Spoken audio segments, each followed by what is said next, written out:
On the Business Courier front page centerpiece this week, a one-of-a-kind organization with the clout to change the direction of Cincinnati's civic life.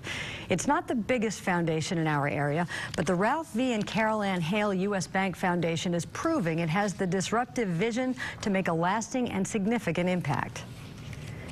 Best known for being a major player in arts, culture, and higher education, the Haile Foundation emerged as the key funder to keep the streetcar alive. Then its leaders jumped into another politically charged battle, the fight to save Music Hall and Union Terminal, Cincinnati's most iconic buildings. CEO Tim Maloney says it's a limelight he never anticipated. The endowment was built on the ownership and sale of People's Liberty Bank, originally owned by Carol Haile's father. Carol and Ralph were always very seriously involved in giving back. If it wasn't giving back in time, it was giving back with money. Their resources came from the growth of the bank, and they were grateful for the role that U.S. Bank played in enlarging that pot of money.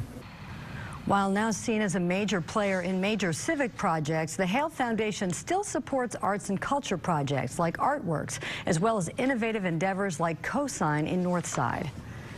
Business Courier reporter Chris Wetterick took the dive into the fascinating world of the Haile Foundation and joins Business Courier editor Rob Dahlmeyer with more on what he found. Rob and Chris. Peg, thank you, and Chris, thanks for being here. Thanks for having me. Cincinnati's got plenty of family foundations, but you decided that looking at Haile, specifically taking a deeper dive into Haile was worth your time, worth the Courier's time. Why did you feel that way?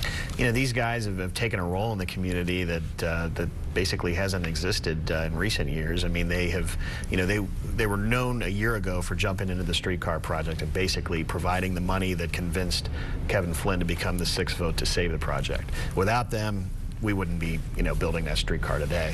But they didn't go away after that. They stepped into the icon tax issue, which I don't think they thought would be as politically tumultuous as it was.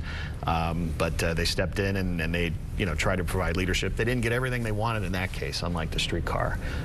But you know, they played a major role, and I think they're going to play a major role in the city's civic life in the future. So the two players really that you can focus on are Tim Maloney, who runs the foundation, and Eric Avner, vice president, and really oftentimes sort of the face of the foundation. Yeah. What do they, each of them, bring to the foundation that maybe sets them apart as well? I know Maloney, for instance, had a pretty close relationship with the Hailes themselves. Yeah, I mean, he was one of their best friends in life, I mean, by far. I mean, he was a banker for 25 years. He never actually worked for Ralph Haile, which is kind of interesting. They were really just friends. And, you know, he and his wife were very close with them. One of the details in the story is that his wife, Tim Maloney's wife, wore Carol Ann Haile's wedding dress on their wedding day. So these were people that, you know, the Hailes really trusted. Avner, he's got a long history in town as well. He started out at the city of Newport, and then he worked for the Cincinnati Business Committee as their associate director. So he knows all the power players in town as well.